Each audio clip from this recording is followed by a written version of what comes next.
এই পৃথিবীর কোনো মানুষ নামাজ ব্যতীত ভালো হওয়ার কোনো চান্স পৃথিবীতে নাই।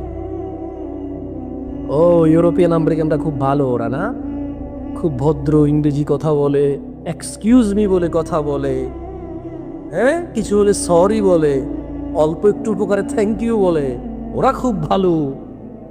চুরি ডাকাতি নাই। আরে ওদের সিকিউরিটি সিস্টেম দেখছেন আপনি? চুরি করা কি সহজ নাকি দেশ?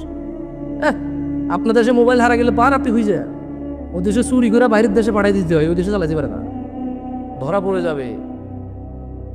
এমন কোনো রাস্তা ঘাট বাড়িঘর আছে সিসিটিভি ক্যামেরা ছাড়া? বলতে পারেন? ওর দেশে কজন লোক আছে ও গুনতে পারে, গুনে রাখতে পারে। এই রাস্তা দিয়ে কে হেঁটে গেছে, কত মিনিট আগে, ও সব ডেটা রাখতে পারে। চুরি করা কি ওই দেশে সহজ? আর বাকি রয়ে গেল মদ, ওটা তো খাওয়া কোনো অপরাধী এরা। বাকি রয়ে গেল জানা, বিয়ে ছাড়া মহিলার সাথে বাচ্চা নেই, ওটা তো কোনো অপরাধের মধ্যেই পড়ে না। তো ও ভালো হবে না, আমি কেমনে ভালো হবো? আমার দেশে মদ খেলে খারাপ, ওর দেশে মদ খেলে এটা ইটস ওকে। আমার দেশে বিয়ে না করে জানা মহিলার সাথে সম্পর্ক করাকে জানা ব্যভিচার বলি, ওর দেশে এটা হচ্ছে বড় হয়ে গেছে, সিদ্ধান্ত নেবে নিজের নিজে। তো ও খারাপ কেমনে হবে বলতে পারেন আমারে? আমার তো ভালো থাকা কঠিন।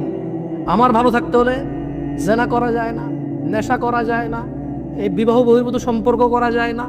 আমার ভালো থাকতে হলে গালিগালাজ করা যায় না। ও তো গালিগালাজ করুক, মদ খাক, গাঁজা খাক, মহিলা নিয়ে শুয়ে থাক, অল্প কাপড়ে হাঁটুক, ওর মেয়েকে তো কেউ খারাপ বলবে না। আমার এখানে তো একটা মেয়ে সায়া আর ব্লাউজ পরে হাঁটলে ওর কি বিয়ে সাথে সম্ভব বলে মনে হয়? আর এত সোজা বলে মনে হয়? আর কিন্তু ওর দেশে তো জাঙ্গা পরেও হাঁটলে কোনো সমস্যা নাই। তো ভালো ও ও খারাপ হবে কিভাবে বলতে পারেন আমারে? তাহলে আমার দেশে যদি ভালো থাকতে হয়, সালাত ছাড়া ভালো হওয়া সম্ভব নয়।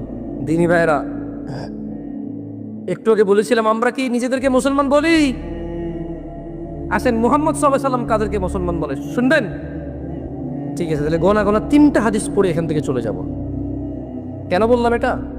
বহু কথা বলে ফেলছি, এরকম কথা বললে মানে আউল ফাউল এদিক সেদিক কথা বহু চলে যাবে। আপনাকে গুনে গুনে 3টা হাদিস পড়াবো, এরপর আপনি সিদ্ধান্ত নেবেন আপনি মুসলমান হয়ে মরবেন নাকি অমুসলমান হয়ে মরবেন। এরপর আপনি সিদ্ধান্ত নেবেন আজকের এই বৈঠক আপনার কাজে আসা উচিত নাকি বিফলে চলে যাওয়া উচিত। এরপর আপনি সিদ্ধান্ত নেবেন 2টা কাজে দান করেন, এই দানটা কি কাজে আসা উচিত নাকি বিফলে চলে যাওয়া উচিত। এরপর আপনি সিদ্ধান্ত নেবেন সুবহানাল্লাহ, আলহামদুলিল্লাহ, আল্লাহু আকবার এগুলো যে বলেন, আল্লাহর নামে যে ডাকেন, মদ যে খান না, এটা কি নেকি হওয়া উচিত? নেকিটা কি পাওয়া উচিত? যে ইয়া আল্লাহ, আমার সামনে বহু মানুষ মদ খাইছে, গুনাহ হয়েছে, আমি মদ খাই না, আমার তো নেকি হবে। তো এই জিনিসগুলো এরপর ডিসিশন নিয়ে আপনারা কেমন